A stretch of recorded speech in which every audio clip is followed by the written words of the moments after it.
మా ప్రకారం జాబ్స్ అధ్యక్ష ఇండస్ట్రియలైజేషన్.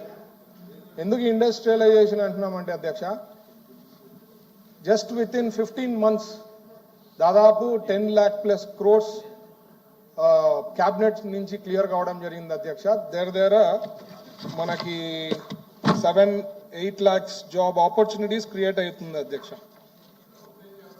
అరే గ్రౌండ్ అవుతాయి సార్, క్యాబినెట్ నుంచి క్లియర్ అయినాయి కదా. 7,76,000 వాళ్ళు ఇవ్వడం జరిగింది అధ్యక్ష.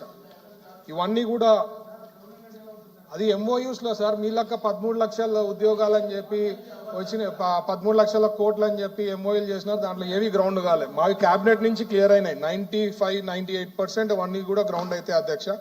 తర్వాత గవర్నమెంట్ జాబ్స్ అధ్యక్ష,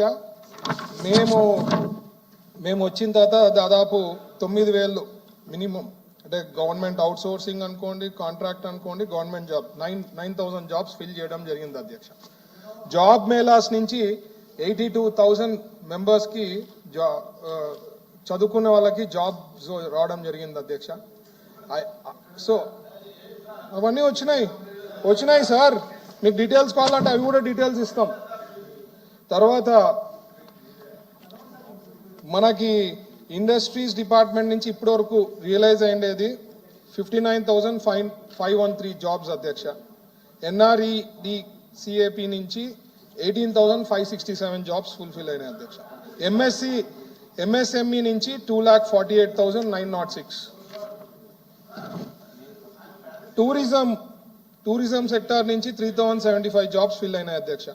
IT అండ్ ఎలక్ట్రానిక్స్ నుంచి 5,916. ఫుడ్ ప్రాసెసింగ్ నుంచి యాక్చువల్గా 20,000 అధ్యక్ష. మైన్స్ అండ్ జియాలజీ నుంచి డిపార్ట్మెంట్ నుంచి వాళ్ళ శాఖ కాడి నుంచి 3,758. ఇవన్నీ నా దగ్గర ఉండేవే అధ్యక్ష, ఇవన్నీ on record. Skill development department నుంచి 82,000 గవర్నమెంట్ జాబ్స్ ఇప్పుడే చెప్పాను అధ్యక్ష. దగ్గర 9,000 అని. దాదాపు 4,30,000 జాబ్స్ వేరియస్ డిపార్ట్మెంట్ నుంచి ఫిల్ కావడం జరిగింది అధ్యక్ష. ఇవి కాక నేను చెప్పినట్లు జాబ్ మేళాస్ ఇవన్నీ కూడా యాడ్ చేస్తే less than 15 monthsలో 5.5 lakh job opportunities వచ్చినాయి అధ్యక్ష.